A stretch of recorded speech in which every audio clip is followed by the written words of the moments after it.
오늘 하고 다음 주까지 하시면은 뭐 마무리가 대충 될 것 같은데요. 네. 한번 이 프로는 보셨나요? 쭉 뒤에 답하고 해설이 있으니까는 보기가 좀 그러신가요? 그래도 문제는 이제 한번 이렇게 풀어보시는 게 좀 도움이 되고요. 썼던 지문을 재활용하는 경우가 많이 있어요. 거기 13번 문제도 보면요. 개발에 관한 옳은 설명으로 묶인 거를 이렇게 물어봤을 때 거기 이제 13번에 보시면 시장성 분석이라고 나와 있죠. 그래서 이제 개발된 부동산이 현재나 미래의 시장 상황에서 매매 임대될 수 있는 가능성 정도를 조사하는 거 우리가 이제 시장성 분석이다라고 얘기를 하죠. 그때 같이 하는 게 이제 흡술 분석이죠. 그러니까 흡술 분석이라는 거는 이 과거의 자료를 토대로 해서 미래 수요를 예측하는 데 목적이 있죠. 근데 과거 및 현재의 추세를 정확하게 파악해야 된다고 디귿에 보면은 그렇게 되어 있죠. 그래서 기억은 맞는 표현인데 디귿은 틀린 표현이죠. 그래서 거기 니은에 보면은 개발 사업에 대한 타당성 분석 결과가 동일한 경우에도 분석된 사업은 개발업자에 따라 채택이 될 수도 있고 그렇지 않을 수도 있다 이런 얘기죠. 근데 그 니은에 관한 지문은 14번 문제에 미음에 가면은 거의 같다라고 보시면 되죠. 개발 사업에 대한 타당성 분석 결과가 동일한 경우라도 분석된 사업은 개발업자에 따라 채택될 수도 있고 그렇지 않을 수도 있다 그랬으니까 서로 같은 내용이겠죠. 그리고 이제 거기 13번의 디귿에 가면 이제 흡술 분석 이렇게 나와 있어서요. 과거 및 현재 추세를 정확하게 파악하는 데 있다 이렇게 있고요. 14번 문제 가면 디귿에 흡술 분석은 부동산 시장의 추세를 파악하는 데 도움을 주는 것으로 과거의 추세를 정확하게 파악하는 게 주된 목적이다. 그랬으니까 걔도 틀린 거겠죠. 둘 다 디귿으로. 그러니까 같은 양반이 출제했다고 볼 수 있죠. 회차만 다르지. 구성이. 그래서 이제 그런 내용이기 때문에요. 그래서 이제 13번 문제에서는 기억하고 니은이 들어가면 맞고요. 그 다음에 디귿이 들어가면 틀리다 이런 얘기가 되겠죠. 그래서 이제 거기 답상에서 보게 되면 이제 3번에 대한 것으로 이제 답을 이제 압축할 수가 있겠죠. 1번도 디귿이 들어가 있고 2번도 디귿이 들어가 있는데 4번하고 5번은 기억이 안 들어가 있으니까요. 그러니까 이제 그렇게 이제 답을 확인할 수 있으시면 되겠고. 그리고 이제 미음에 가면 그 개발의 단계 중에서 예비적 타당성 분석은 개발 사업으로부터 예상되는 수익과 비용을 계략적으로 계산해서 수익성을 검토하는 사업이 그게 예비적 타당성 분석이라는 거는 그건 기억을 해 두시는 게 조금 필요할 것 같고요. 미리 말씀드리면 다음번에 6월 달에 테스트할 때 예비적 타당성 분석에 대해서는 한번 출제를 할 예정이에요. 그러니까 용어 정도는 알아두시는 게 필요할 것 같고요. 그 다음에 이제 그 14번 문제에서는요, 기억에 보시면 개발이란 타인에게 공급할 목적으로 토지를 조성하거나 건축물을 공작물을 설치하는 행위로 조성, 건축, 대수선, 리모델링, 용도 변경 또는 설치되거나 될 예정인 부동산을 공급하는 것을 말하는데 다만 시공을 담당한 행위는 제한한다 이렇게 돼 있어요. 요 기억에 대한 게 이게 법률상의 개발의 정의예요. 이게 부동산 개발업의 개발 및 관리 등에 관한 법률이라고 있어요. 법률상에서 이 부동산 개발에 관한 용어 정의를 기억처럼 이렇게 해준 거예요. 그래서 법령상에 있는 개발의 정의를 시험상에다 인용을 해준 거죠. 그러니까 이제 기억이 맞느냐 틀리느냐를 가지고 구분을 못한 사람들은 밑으로 가서 이제 정리하셔야 될 거고, 그거를 알고 있는 분은 답이 1번 아니면 2번이겠구나라고 판단할 수 있죠. 왜냐하면 1번하고 2번만 기억이 들어가 있으니까요. 그렇잖아요. 그럼 우리가 니은을 봤을 때 개발권 양도제 아시죠? 현재 우리나라에서 시행이 되고 있다 안 되고 있다? 안 되고 있잖아요. 근데 니은에 봤더니 널리 시행되고 있다고 돼 있으니까 니은이 들어가 있는 기억 1번도 틀린 거죠. 그러면 답은 2번이 되겠죠. 우리가 디귿에 가면 흡술 분석 틀린 거고요. 그래서 이제 리을하고 그다음에 미음하고 이렇게 맞게끔. 그래서 그런 것들을 이제 기초로 해서 정리를 하실 수 있으시면 되겠고요. 그 다음에 그 15번하고 이제 16번에 보면요. 시행사가 아파트 개발 사업에 대한 타당성 검토를 하고 있을 때 예상 사업 이익에 부정적인 영향을 끼치는 것을 이렇게 줬죠. 근데 분양 가격이 상승하거나 대출 금리가 하락하거나 토지 가격이 하락하거나 공사비가 하락하는 것은 이익을 올릴 수 있을 때 도움을 주는 요인이 되지만 용적률이 감소한다는 얘기는 오히려 수익성을 악화시키겠죠. 용적률을 더 크게 받아야지만 건물을 더 많이 지을 수가 있고 높게. 그래서 이익이 더 커지는 법인데, 그래서 15번 같은 경우는 지극히 상식적인 부분에서 출제해 준 거고요.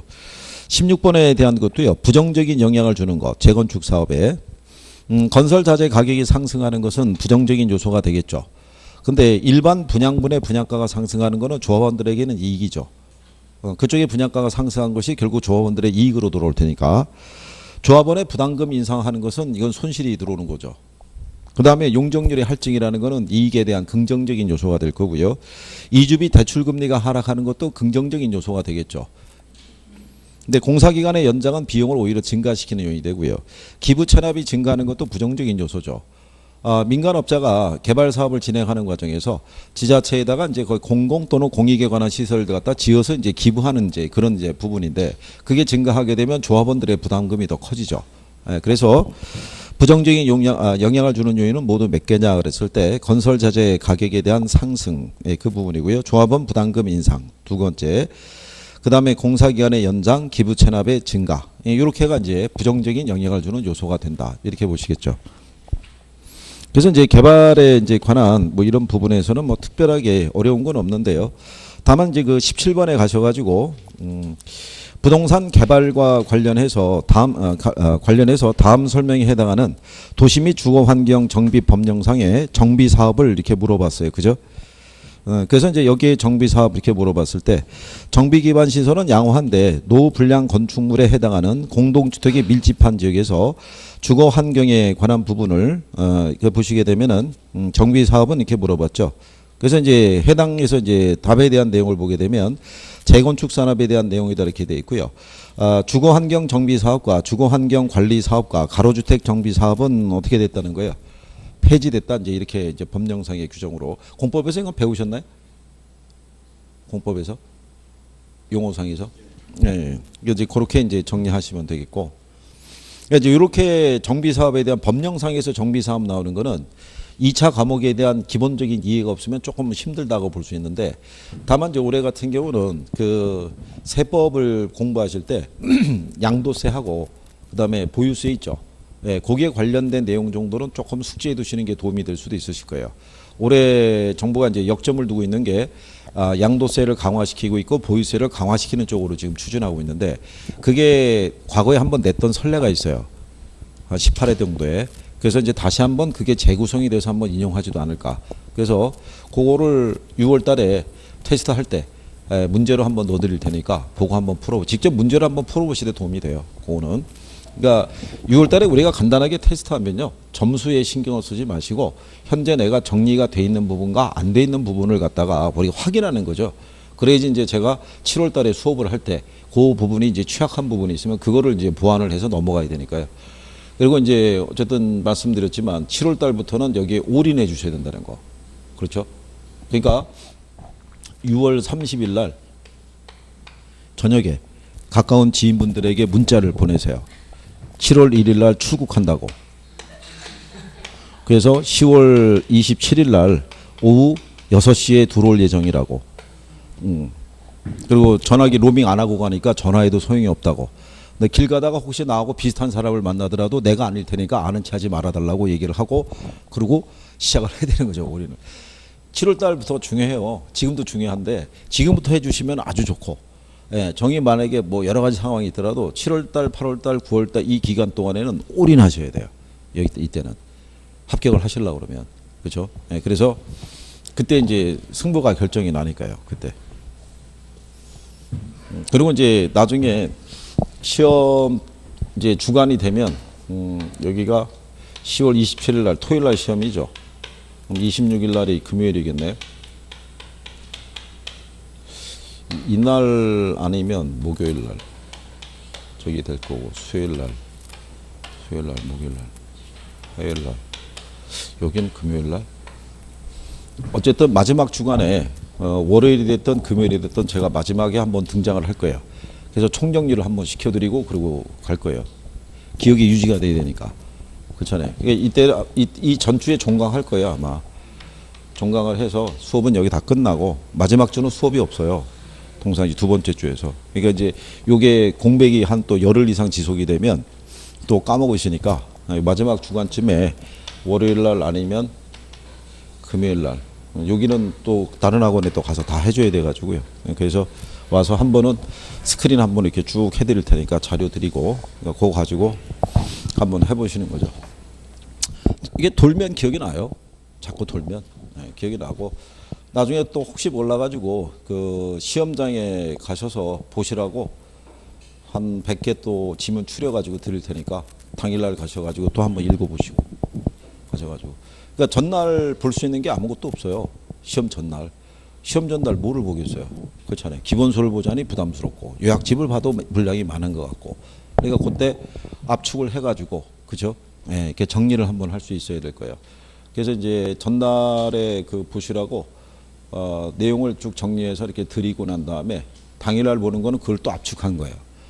그러니까는 이제 그거를 보고 자꾸 이제 회전을 시키는 거죠. 그래서 이제 그거를 기억을 하시고 시험을 보시면 될 거예요. 그래서 1교시 끝나시고 2교시 들어갈 때는 또 여러분들이 정리한 것 있죠. 2교시에 대해서. 그거 한번 또 훑어보시고 들어가시고.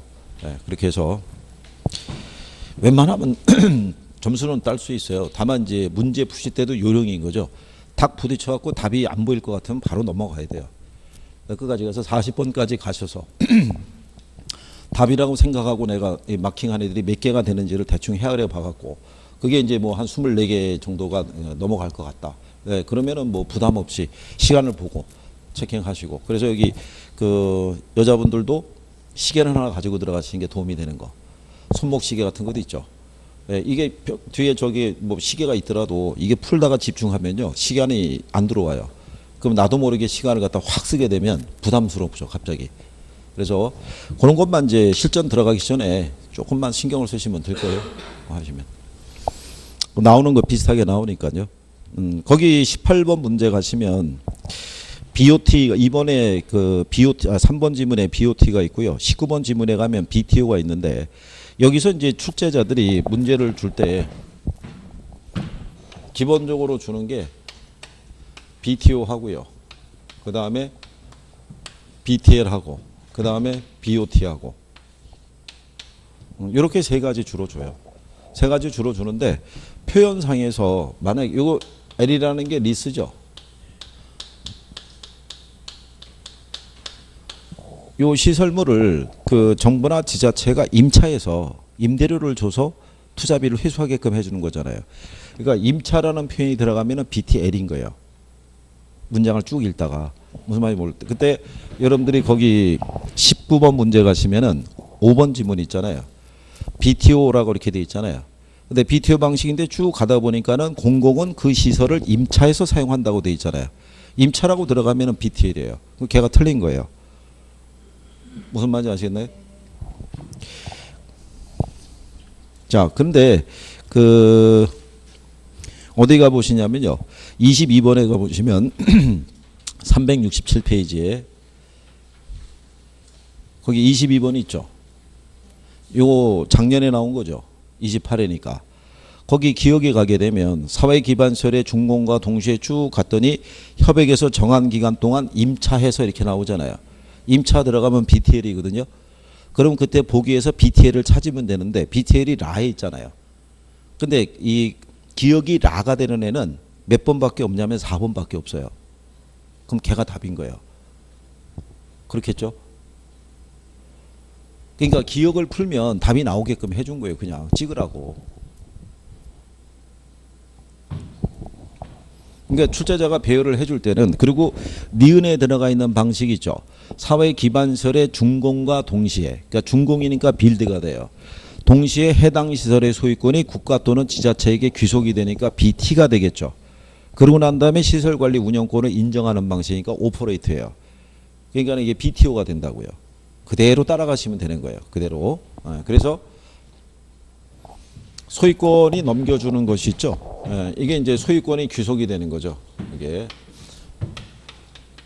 건설하고 소유권을 갖다가 뭐 해주고 이전해주고 대신에 시설 관리에 대한 뭐를 획득하는 거예요. 운영권을 획득을 해서 자기가 이 시설을 운영해서 발생하는 사용료 있죠. 사용료를 가지고 투자비를 회수하는 방법인데 요거는 반대잖아요. 먼저 자기가 뭐를 해서 짓고 운영을 해서 건설해서 자기가 운영해서 투자비 회수하고 그다음에 소유권을 뭐 해주는 거예요. 이전해 주는 방식이죠. 이것만 달라지는 거니까. 그다음에 임차 들어가는 건 이거 하나밖에 없잖아요. 그죠? 그러니까 이제 딱 봐서 문장에서 이게 많이 이제 푸시다 보면요. 임차라는 표현이 눈에 확 들어와요. 그게. 아, 그러면 얘는 BTL이겠구나. 그럼 그 순간에 답이 이제 쭉 풀리게끔 해주는 거죠. 그러니까 여기는 나와주면 우리에게는 도움이 되는 거죠. 그 자체가. 그래서 그건 연습만 조금 해보시면 돼요. 연습만 하셔가지고 그러면 연습할 때 그 내용에서 보시면 자 21번이 있죠. 21번. 21번에 보면은 2번에 BTL이라고 돼 있잖아요. 그죠? 근데 사업 시행자가 시설을 준공해서 그러면 빌드예요. 그죠? 근데 소유권을 보유하면서 이렇게 돼 있잖아요. 보유하면서 시설의 수익을 가진 후. 그렇잖아요? 그러면 얘가 오퍼레이트가 되는 거고 일정 기간 경과 후에 시설 소유권을 국가 또는 지자체에게 귀속이 시키니까 이게 트랜스퍼가 되겠죠. 그러면 2번은 BOT가 되는 거예요. 근데 이제 3번을 봤더니 사업 시행자가 시설의 준공과 함께 소유권을 국가 또는 지자체로 이전하니까 BT가 되겠죠. 해당 시설을 국가나 지자체에게 뭐를 해서 수익을 낸대요. 임대해서. 그러면 BTL이 되는 거겠죠. 임대에 관한 논리가 나오면 임대, 임차 이렇게 나오면은 뭐가 된다? 리스니까 BTL. 그 다음에 4번에 가면은 BOT라고 돼 있잖아요. 근데 시설의 준공과 함께 소유권이 귀속이 된다고 돼 있으니까 BT가 되겠죠. 그리고 사업 시행자가 정해진 기간 동안 시설에 대한 운영권을 가지고 수익을 내는 방식이니까. 그러니까 그게 연습하기에 좋은 방식이에요. 그게 뭐가 된다라는 거를 읽으면서 아 이건 이거야 이거야 이렇게 해서 연습을 한번 해보시면 될 거예요. 그죠? 답은 이제 그 마지막에 이제 답을 준 건데 시설의 준공과 함께 사업 시행자가 소유권과 운영권을 갖는 방식이에요. 그러니까 우리나라 한전이 왜 외국에 나가서 왜 발전소 같은 거 지어주잖아요. 예, 그러고 난 다음에 이제 거기에 대한 시설의 소유권과 운영권을 가지고 전력 송출하고 거기서 회수하는 전기 요금 이런 거 받아갖고 이제 투자비 회수하는 이제 그런 방식이죠. 그래서 여기 있는 요 내용들은요, 요거 세 가지가 주로 돌아가면서 나와요. 요거 세 가지가. 그러니까 이 세 가지만 포인트로 해서만 정리할 수 있으시면 돼요. 그러면 내용에서 정리를 해주잖아요. 그죠? 여기 T라는 거는 얘가 건설해서 여기도 소유권을 뭐 해주는 거예요. 이전을 해주고. 그 다음에 이제 임차 또는 임대해서. 그러니까 이런 표현이 나오면 리스가 되니까. 여기는 요것만 이제 포인트로 생각하시면 되고. 여기는 운영권을 먼저 가지고 회수하는 방식이고. 이거는 소유권 넘겨주고 그 대가로 운영권을 획득하는 방식이고. 그래서 지문대로만 이렇게 가셔가지고 푸시면은 무난하게 정리할 수 있을 거라고 생각을 하죠. 자, 그래서 이제 앞에 주로 돌아오셔서요. 거기 보시면은 이제 18번에 이렇게 주어져 있을 때 그 3번에 BOT라고 이렇게 돼 있잖아요. 그러니까 민간 사업자가 스스로 자금을 조달해서 시설을 건설하고, 그러니까 빌드죠. 그다음에 일정 기간 소유 운영하니까 오퍼레이트가 되겠죠. 그다음에 사업이 종료될 때 18번 문제입니다. 362페이지. 362페이지 18번 문제 가면 거기 3번 지문 있잖아요. BOT라고 돼 있죠. 그러니까 민간 사업자가 스스로 자금을 조달해서 시설을 건설하고, 그러니까 빌드겠죠. 그다음에 일정 기간 동안 소유 운영하니까 오퍼레이트. 그다음에 사업이 종료한 때 국가 또는 지자체에게 시설의 소유권을 이전하는 것을 얘기를 하겠죠. 그렇죠? 그래서 그렇게 해서 이제 표현을 해주는 거니까 정리하시면 되겠고. 그다음에 이제 그 18번에 가시면은 2번 지문에 보존 재개발은 현재 시설을 대부분 그대로 유지하면서 노후 불량화의 요인만을 제거하는 재개발을 말한다 이렇게 돼 있잖아요. 그러면 요거는 보존 재개발이 아니겠죠. 요건 수복 재개발이라고 그러죠. 수복 재개발. 노후 불량화의 요인을 갖다가 제거한다고 돼 있죠. 그러니까 원상 회복시켜 준다는 얘기죠. 원상 회복. 그러니까 수복이라는 얘기예요. 보존이라는 거는 노후라든가 불량화의 요인이 발생했다 안 했다. 안 했다는 얘기죠. 안 했는데 그거를 미연에 방지하기 위해서. 제가 왜 지난번에 왜 경주에서 지진 났을 때 예를 들어 드렸었죠. 첨성대가 그래도 1000년 전에 지었어도 내진 설계가 잘 돼 있어서 경주에 지진이 났어도 시설에 큰 문제가 없었다는 얘기죠. 근데 이제 앞으로 찾아올 여진이라든가 또 다른 지진에 대비하기 위해서 버팀목이라도 주변에 하나 이렇게 설치해 두는 경우죠. 문제가 있어서 하는 게 아니라 미연에 방지하기 위해서 먼저 그런 논리가 보존 재개발이니까 그래서 그렇게 틀리게 해준 거고요. 그 다음에 4번 지문에 보시면 부동산 개발의 타당성 분석에 있어서 개발된 부동산이 현재나 미래의 시장 상황에서 매매되거나 임대될 수 있는 정도를 조사하는 걸 우리가 시장성 분석이라고 했죠. 이 표현 잘 나오죠. 예, 근데 옆에 19번 가시면 19번. 자, 19번 가시면 3번 지문에 시장성 분석 단계에서는 향후 개발될 부동산이 현재나 미래의 시장 상황에서 매매되거나 임대될 수 있는지에 대한 경쟁력을 분석한다 그랬으니까 같은 논리잖아요. 그죠? 이게 출제자들이 선택할 수 있는 이 지문, 자주 쓰는 지문들은 우리가 익숙하게 정리만 돼 있으면 되죠. 그래서 이제 그런 내용으로 이제 구별할 수 있는 거고요. 그 다음에 이제 거기 1번 지문에 보면 나오죠. 부동산 개발업의 관리 및 육성에 관한 법령상, 부동산 개발업이란 이렇게 나오죠. 요게 요 법령상에 용어가 있어요. 용어. 그 용어에 아까 여러분들이 박스 문제에서 부동산 개발이란 이렇게 나오죠. 예, 그 용어나 여기 나와 있는 이 부동산 개발업 이런 용어들이 그 법령상에 있는 거예요. 그거를 이제 인용을 한 거죠. 요거를. 그러면 이제 제가 여러분들에게 뭐 문제를 드리거나 할 때는 그 법령상에서 만약에 쓸 수 있는 지문이 있으면 빼갖고 이제 거기에 지문에 넣어드리는 거예요. 미리 이제 한번 보시라고. 그런 개념이니까 그게 보시면 되겠고요. 그리고 우리가 개발 위험에 가게 되면 법률적인 위험이 있고 그 다음에 무슨 위험이 있다 그랬어요? 시장 위험이 있고 무슨 위험이 있다? 비용 위험. 우리가 그때 얘기했었죠. 문제가 있으면 법으로 시비를 가려야 된다고. 그렇잖아요. 그래서 법률적 위험을 줄이기 위해서는 뭐가 확정이 되느냐.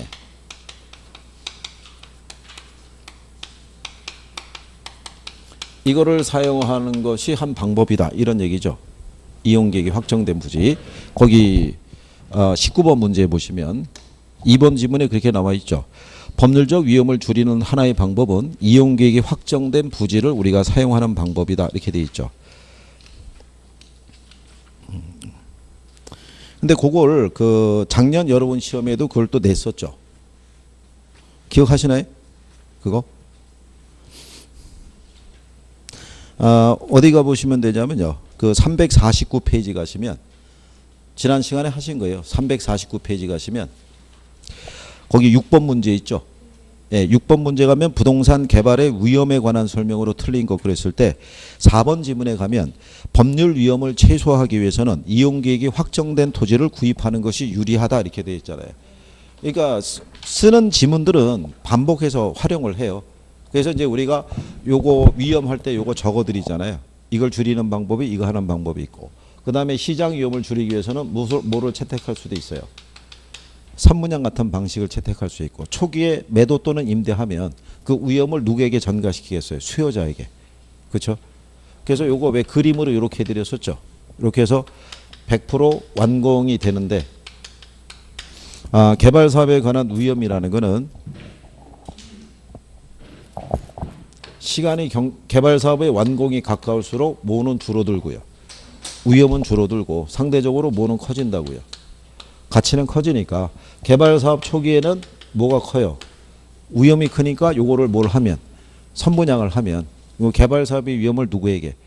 수요자에게 전가시키는 거죠. 이제 그런 방법으로 해서 초기에 매도 또는 뭐 하는 방법으로 임대하는 방법으로 위험을 줄이는 걸 채택할 수 있고 비용 위험을 줄이기 위해서는 뭘 할 수 있다 그랬어요.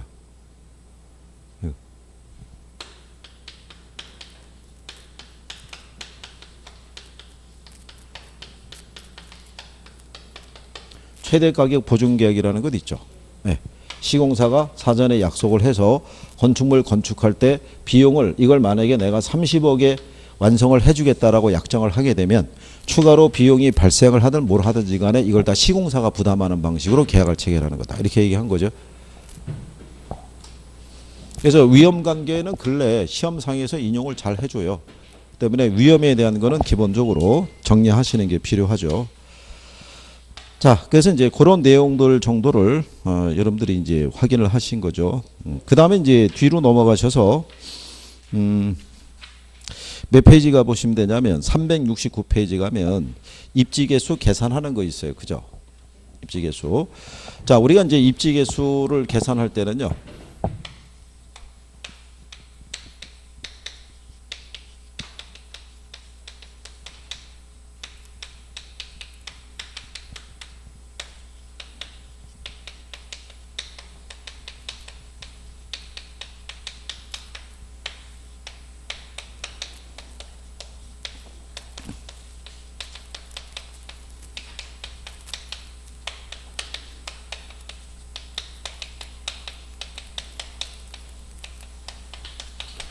요거를 이제 계산하게 되면요. 전국의 X산업에 대한 고용률이 있죠. 분의 A지역 X산업에 대한 고용률을 우리가 계산할 수 있겠죠. 요걸 계산하게 되면. 고용자 수분의 고용자 수니까. 이걸 백분율로 나타낼 수 있을 거 아니에요. 그러니까 요거를 계산해 가지고 얘가 1보다 크게 나오면 요 A지역의 X산업의 고용률이 전국 평균 비율에서 특화되어 있다는 얘기죠. 그러면 이때는 요 지수가 1보다 크니까는 이 A지역에서는 X산업이 무슨 산업이 되냐면 기반 산업이 된다는 얘기죠. 그러니까 우리가 왜 울산에 가게 되면 동구 서구로 나눴을 때 동구 쪽은 현대중공업이 뭐 서구 쪽은 현대자동차가 그 지역의 기반 산업 역할을 할 거 아니에요. 그렇잖아요. 그런 거죠. 근데 1보다 만약에 숫자가 작게 나왔다는 얘기는 전국 평균에도 못 미친다는 얘기죠. 그러니까 이거는 비기반 산업이다 이렇게 얘기하는 거죠. 그러니까 요거 이제 계산을 할 때는요. 출제자들이 요거 계산하게끔 했을 때 배열을 해줘요. 그러니까 이제 그거를 계산하실 때 야 이게 복잡하구나 생각하지 마시고 숫자로서 계산하지 않아도 나오게끔 해줘요.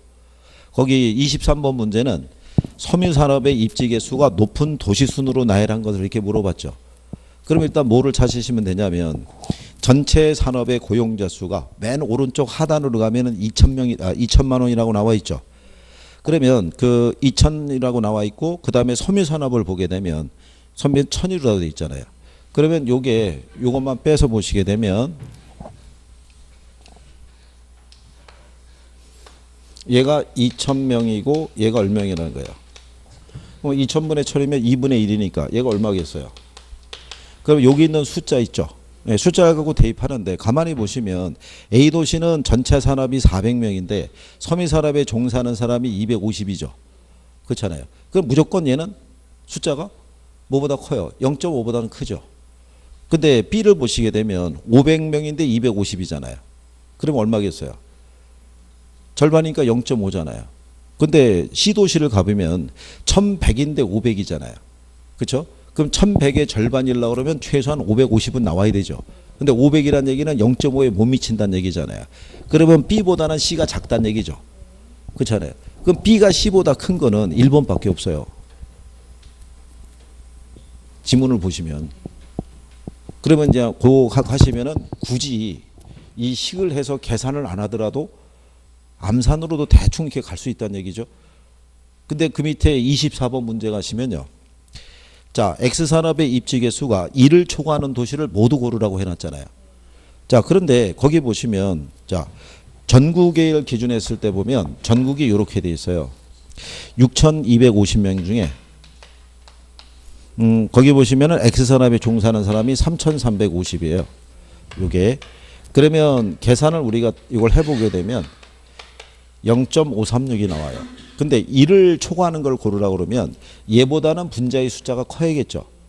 근데 A를 보게 되면 1000명인데 400명이면 0.4잖아요. 그렇잖아요. 그럼 A가 들어가면 안 되는 거예요. 그렇잖아요. 근데 B를 봤더니 2000명 중에 1200이잖아요. 그럼 2, 6, 10이잖아요. B가. 그러면 걔는 0.6이 나오잖아요. 그러니까 A는 지금 얼마 나오냐면 0.4 나오고 B는 얼마 나오는 거예요? 0.6 나오잖아요. 그럼 A는 들어가면 안 되고 뭐는 들어가야 돼요? B는 들어가야 되는 거예요. 그러면 답은 3번 아니면 4번이란 얘기예요. 그죠? 그게 출제자의 의도는 뭐냐면 A하고 B는 암산으로 계산하고 C 하나만 계산해보라 이런 얘기예요.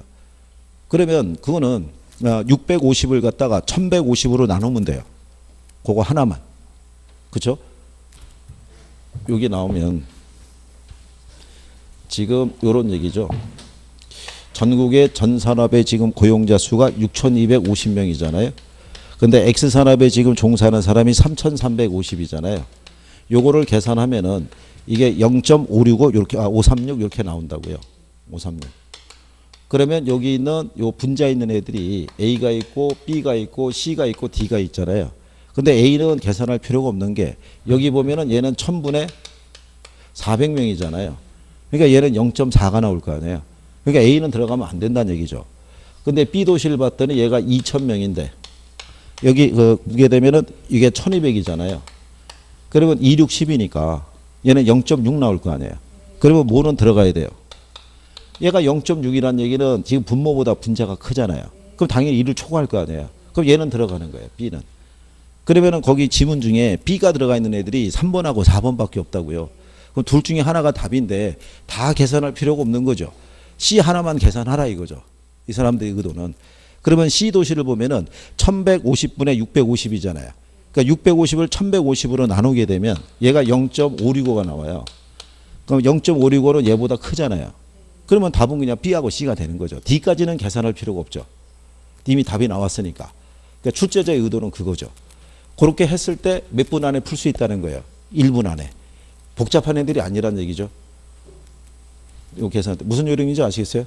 나오면 일일이 계산하라는 게 배열은 안 해줘요. 암산으로 계산이 가능한 건 계산을 한 대로 해주는 거죠. 이게. 그래서 이것도 몇 번 풀으시면은요. 그래서 이게 오히려 선생들이 주는 모의고사 문제가 더 어려워요. 이 배열을 못 맞춰주니까. 다 계산을 하도록 유도한다고요. 그렇죠? 그러니까 모의고사에서 나온 거에서 뭐 이렇게 계산이 좀 느리게 될 것 같으면은 안 하셔도 되는데 실전에서는 간단하게 준다는 거죠. 그 요령을 꼭 보셔가지고 일일이 다 계산하실 필요가 없다는 얘기죠. 그러니까 항상 그것만 생각하시면 돼요. 1보다 큰 걸 요구하니까 분모하고 분자하고 비교했을 때 같으면 1이잖아요. 같으면. 근데 1보다 큰 걸 요구하니까는 분모보다는 뭐가 커야 돼요? 분자의 수치가 커야 되겠죠. 그것만 우리가 찾을 수 있으시면 돼요.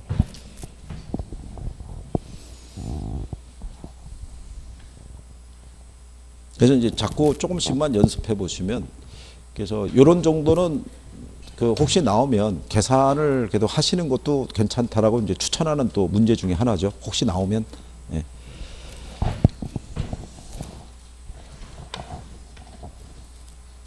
그 다음에 이제 요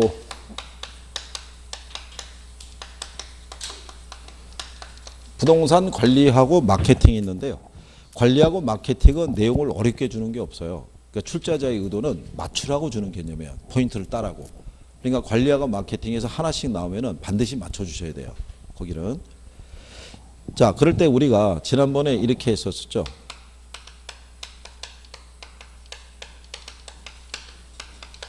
이게 뭐 영역별 관리가 됐던 내용적 분류가 됐던 영역별 우리가 이제 이렇게 분류를 했던 이건 크게 신경 안 써도 되고요. 이 안에 가게 되면 우리가 자산 관리라는 게 있다고 그랬고, 그죠? 건물 및 임대차 관리라는 게 있다고 그랬고, 그 다음에 시설 관리가 있을 때. 여기서 이제 가장 중요한 건 요거죠. 자산 관리. 얘들과 달리 여기 있는 자산 관리는요. 부동산의 가치를 증진시키는 데 초점이 있어요. 나머지는 부동산을 유지 보존하는 데 초점이 있다 그러면 얘만 가치를 증진시키는 데 초점이 있기 때문에 얘가 제일 상위 레벨의 관리예요. 그렇기 때문에 일반적인 관리하고는 내용이 좀 틀려요. 그래서 여러분들 가령 예를 들어서 건물에 대한 뭐 하면 리모델링 하면은 가치가 변할 수 있어요, 없어요? 있을 거 아니에요. 그러니까 이 관리가 여기에 해당이 되는 거예요. 무슨 관리에? 자산 관리에. 그리고 부동산에 대한 매입 및 매각 관리라든가 또는 포트폴리오를 관리한다든가 구성을 한다든가 이런 것들이 다 자산 관리에 해당이 돼요. 그래서 거기 25번에 가시면 다음의 업무를 모두 수행하는 부동산 관리의 유형 그러면 포트폴리오 관리, 투자 리스크 관리, 매입 매각 관리, 재투자 결정하는 것 이건 자산 관리 하나밖에 없어요. 그래서 이제 25번은 답을 1번으로. 그러니까 자산 관리의 그 관리 항목이 있죠. 그것만 알면 답을 풀 수 있게끔 해주는 거죠. 그래서 여러분들이 그 밑에 26번에 가시면 26번에 틀린 거 물어봤잖아요. 거기 4번 지문에 가면 오피스 빌딩에 대한 대대적인 리모델링 투자 의사결정이 있죠. 이거는 관리 업무 중에서 무슨 관리? 자산인데 시설 관리라고 슬쩍 바꿔준 거죠. 리모델링이라는 표현을 가지고 혹시 시설에 대한 관리가 아니라 그게 아니라 자산 관리라는 얘기죠. 그러니까 확실하게 답을 찾을 수 있는 포인트를 줘요. 툭 봐서 얘기했네 이렇게 거의 상식적으로도 풀 수 있게끔 해준다는 얘기죠. 그러니까 어렵지는 않게 해준다는 얘기죠. 그 다음에 이제 시험상에서 이제 자주 인용하는 것 중에 뭐냐면요. 이게 관리 방식별 분류라는 거죠. 그래서 여러분들이 하시는 자가관리 있죠. 자가관리, 직접관리, 그 다음에 무슨 관리 있다고 그랬어요? 자치관리. 그러면 얘네가 장점이 있고 그 다음에 뭐가 있다고 그랬어요? 네, 단점이 있다 그랬잖아요. 그러면 자가관리의 장점 일반적으로 기억하실 수 있는 게 뭐 있으시겠어요? 자가관리하면 기밀 유지가 유리하겠죠. 이해하신 대로. 그죠? 그 다음에 소유자의 어떤 지위 통제가 좀 강하겠죠. 자기가 관리하니까. 그런 것들이 자관리 방식에 뭐가 있어요? 장점이라고 여러분들이 생각할 수가 있겠죠. 그죠? 그러니까 그런 것들을 여러분들이 어디 보시면 되냐면 28번 있죠. 28번 문제. 28번에 가면 자 다음 설명에 모두 해당하는 부동산 관리 방식을 물어봤죠. 소유자의 의사 능력 및 지위 통제력이 발휘된다 이렇게 돼 있잖아요. 그죠? 그 다음에 업무의 기밀 유지에 유리하다. 그 다음에 업무 행위에 안일화를 초래하기 쉽다는 것도 있죠. 이게 무사 안일주의죠. 자기 거니까. 예, 그러니까 좀 관리할 때 소홀함을 좀 나타낼 수도 있다는 얘기죠. 오늘 꼭 뭐 해야 되나? 내일 해도 되지. 뭐 이번 달에 해야 되나? 다음 달에 해도 되지. 뭐 이렇게 넘어갈 수 있다는 얘기죠. 자기 거니까. 그 다음에 전문성이 좀 떨어지는 경향이 있다는 얘기죠. 그러면 이하고 반대되는 애가 누구겠어요? 그게 위탁관리죠. 그러니까 외주관리 또는 간접관리 이렇게 얘기하죠. 그럼 얘한테 맡겼을 때 얘하고 이제 반대가 되는 거죠. 일단 소유자의 지위 통제력이라는 게 좀 떨어지겠죠. 위탁받아서 하니까.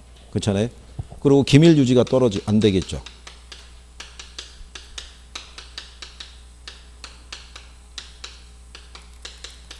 이런 게 좀 떨어진다는 얘기인데 대신에 뭐는 방지할 수 있어요. 무사 안일주의를 개선할 수도 있을 것이고 상대적으로 뭐는 높아질 거고요. 전문성은 높아질 거고 이런 부분들은 이게 장점이 되겠죠. 그러니까 얘의 장점이 얘의 뭐가 되고요. 단점이 되고 얘의 단점이 얘의 뭐가 된다. 장점이 된다. 그런 얘기죠. 그러니까는 그걸 가지고 이제 하나씩 끼워 가지고 정리해 보시면 되겠죠. 그래서 거기 27번에 가시게 되면 부동산 관리에 관한 설명으로 틀린 것 그랬을 때 자 2번에 가면 직접 자치관리 방식은 관리 업무의 타성을 방지할 수 있고 관리 업무의 타성이 뭐냐면 무사한 일주예요. 이게 그거를 방지할 수 있고 인건비의 절감 효과가 있다라고 얘기하는 거는 자관리의 방식을 얘기하는 게 아니겠죠. 관리 업무의 타성을 방지할 수 있는 거는 누가? 위탁관리의 장점이죠. 무슨 말인지 아시겠나요? 그렇게 이제 해주는 거죠. 그리고 거기 3번에 보게 되면 간접관리 방식은 관리 업무의 전문성과 합리성을 제고할 수 있는 반면에 기밀 유지에 있어서 직접관리 방식보다는 불리하죠. 그리고 이제 혼합관리 방식은요. 위탁관리와 달리 위탁관리는 모든 부분을 다 관리를 맡기는데 위탁을 주는데 혼합관리는 필요한 부분만 선별해서 위탁을 준다는 얘기죠. 그러니까 자기가 직접 청소하기는 곤란하니까 청소 부분만 따로 위탁을 줄 수 있다 이런 얘기죠. 근데 위탁관리를 준다는 얘기는 모든 부분을 다 위탁을 준다는 얘기니까 다 포함시킨다는 얘기죠. 그래서 그런 부분을 이제 보시면 되겠죠. 그래서 5번에 가면 혼합관리 방식은 관리 업무에 대한 강력한 지도력을 확보할 수 있죠. 왜냐하면 경영에 대한 건 자기가 하니까 임대차 계약이나 이런 거는. 근데 대신에 위탁관리의 편의 또한 이용할 수 있다는 얘기는 청소는 위탁을 줬으니까. 무슨 말인지 아시겠죠? 그러니까 혼합관리는 필요한 것만 선별해서 위탁을 주는 거고 위탁관리는 전체를 다 위탁을 준다라고 생각하시면 되겠죠. 그래서 이제 뭐 그런 내용인데 거기 보면은 이제 30번 문제 가시면요. 3번 질문에 이렇게 돼 있죠. 자기관리 방식은 전문 관리 방식에 비해서 기밀 유지에 유리하고 의사결정이 어떻게 돼요?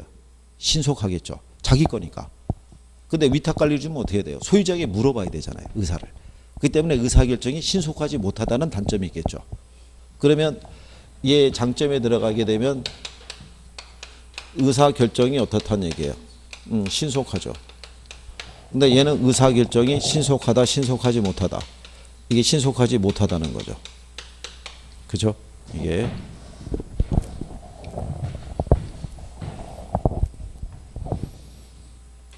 그 다음에 이제 아마 나중에 나올 거예요. 이거 위탁관리의 또 단점 중에 하나가 뭐냐면요. 인사관리 있잖아요. 예, 인사관리가 제대로 좀 안 된다는 거죠. 그게 무슨 얘기냐면 이 관리 회사에서는 이게 이제 관리소장 이제 보유하고 있는 소장들이 있는데 능력이 있는 그 소장을 어느 아파트나 다 요구를 하죠. 근데 이제 저쪽에 단지 규모가 좀 괜찮고 그 위탁관리 수수료가 좀 괜찮은 단지가 있는데 유능한 관리소장을 또 보내달라고 그러면 여기 있는 사람을 빼가지고 일로 보내는 거죠. 그리고 여기는 일단 좀 떨어지는 분을 보낼 수도 있고 이제 그런 부분에 대한 어떤 이제 부당함도 이제 있을 수 있다는 얘기죠. 자, 그래서 그리고 이제 4번에 가면요. 임차 부동산에서 발생하는 총 수입의 일정 비율을 임대료로 지불한다면 이는 임대차의 유형 중에서 비율 임대차에 해당이 되죠. 그렇죠? 우리가 왜 임대차의 종류 중에서 매장용 부동산이 무슨 임대차를 써요? 비율 임대차를 쓰는 거죠. 비율 임대차. 그러니까 비율 임대차는요. 만약에 예를 들어서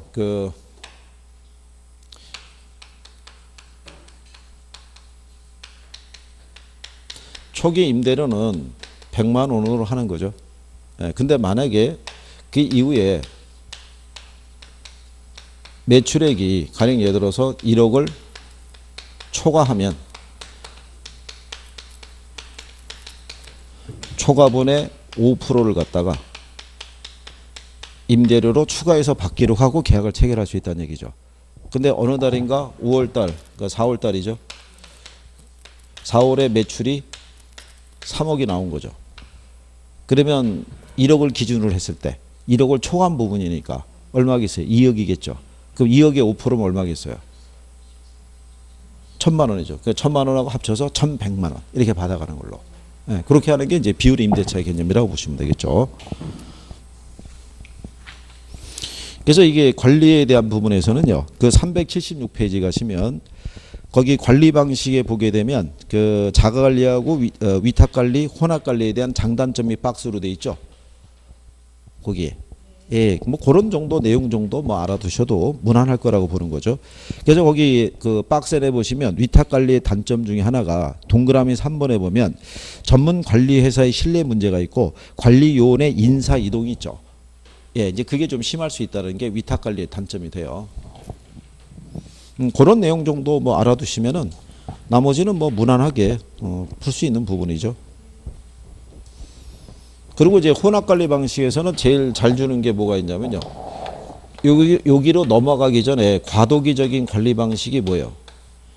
그게 혼합 관리죠. 그래서 혼합 관리는 경영에 대한 것이 있죠. 이거는 그냥 자기가 하고 자관리하고 그 다음에 예를 들어서 시설 등에 대한 관리 있죠. 요것만 뭐 주는 거예요. 위탁을 주는데 전체를 위탁을 주는 게 아니라 필요한 부분만. 그러니까 예를 들어서 청소가 있고 경비가 있고 그다음 뭐 시설물에 대한 뭐 예를 들어서 안전 뭐 진단이라는 게 이게 쭉 있으면은 여기서 요 필요한 부분만 선별해서 주는 게 이제 혼합 관리라고 보시면 되죠. 그래서 얘는 혹시 문제가 발생하게 되면 뭐가 불분명하다고 그래요. 책임 소재가 불분명해지는 그런 단점이 있다라고 얘기를 해요. 근데 이런 거를 바꿔서 거기 32번 가시면 379페이지에 32번에 가면 부동산 관리에 관한 설명으로 틀린 거 물어봤을 때 5번 지문에 가면 혼합관리 방식은 필요한 부분만 선별해서 위탁하기 때문에 관리의 책임 소재가 분명해지는 장점이 있다 이렇게 해놓은 거죠. 그러니까 얘가 이제 틀렸겠죠. 그게 분명하지 못하는 단점이 있으니까. 그래서 오히려 말이죠. 이런 관리나 이런 애들은 답이 너무 쉽게 가는 경향이 있어서 거꾸로 5번부터 푸시는 것도 방법이에요. 1번부터 내려오면 다 읽고 내려봤더니 5번이 답이잖아요. 그게 나중에 여러분들이 문제를 많이 푸시면 5개의 지문이 한눈에 이렇게 훅 들어와요. 진짜 그렇게 돼요. 왜 우리가 어떤 걸 원단을 오래 다루신 분들은요. 원단 이렇게 만져보면 소재가 뭐 다닌 거 알 수 있잖아요. 싹 해보면. 그러니까 그런 거예요. 많이 푸시면은 문제가 확 들어온다니까요. 예, 그러면서 이제 문제 푸는 속도도 빨라지시고 그러는 거죠.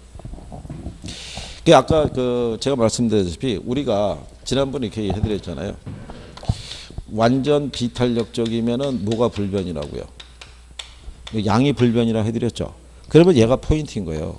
지문이 나왔을 때 완전 비탄력적이면 다른 거 보는 게 아니라 요것만 보는 거예요. 요것만 양이 움직이지 않아야 되는데 양이 증가했다 감소했다면 걔는 틀린 거예요. 그러니까 문장 전체를 다 볼 필요가 없는 거예요. 요것만 먼저 보는 거예요. 그러면 완전 탄력적이라고 이렇게 해주잖아요. 그러면 뭐가 불변해요? 그러면 얘는 가격만 먼저 보는 거예요. 그거면 다른 거 볼 필요 없는 거예요. 그래서 그거 봐갖고 바로 문장에서 맞고 틀리고를 바로 확인할 수 있는 거예요. 출제자들이 그렇게 배열을 해줘요. 그거를 그래서 5개 중에서 3개는 답이 안 된다는 거를 바로 빼게 해줘요. 그럼 나머지 둘 중에 하나가 답을 찾으라고 해주는 거예요. 그래야지 여러분들이 1분 안에 풀어요. 그거 앞전에 여러분들이 앞에서 저거 해본 거예요. 기억은 안 나시죠? 괜찮아요. 뭐 또 하면 되죠. 뭐.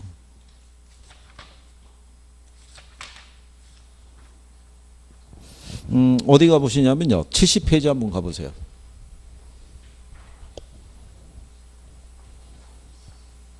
70페이지. 70페이지 가면은 문제 22번 있죠.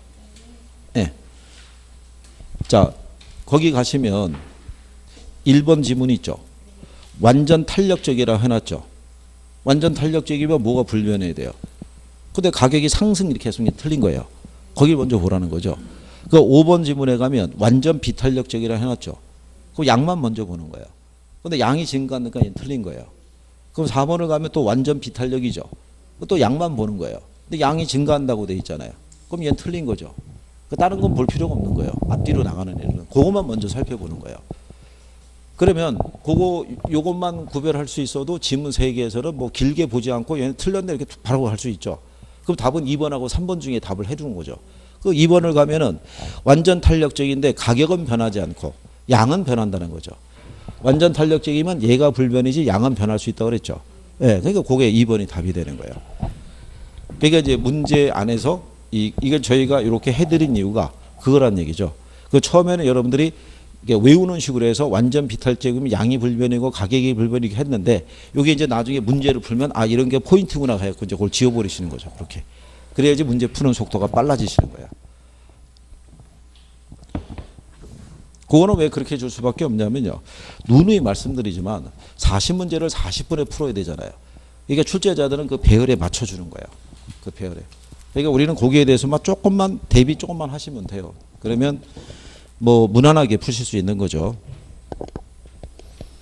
그래서 뭐 그런 내용 정도 여러분들이 구별하실 수 있으시면 되겠고요. 그 다음에 이제 뒤로 넘어가셔가지고 이제 우리는 마케팅하고 광고 이제 조금 해보고 간평으로 가시면 되겠죠. 잠깐 이제 쉬었다 하시죠 뭐.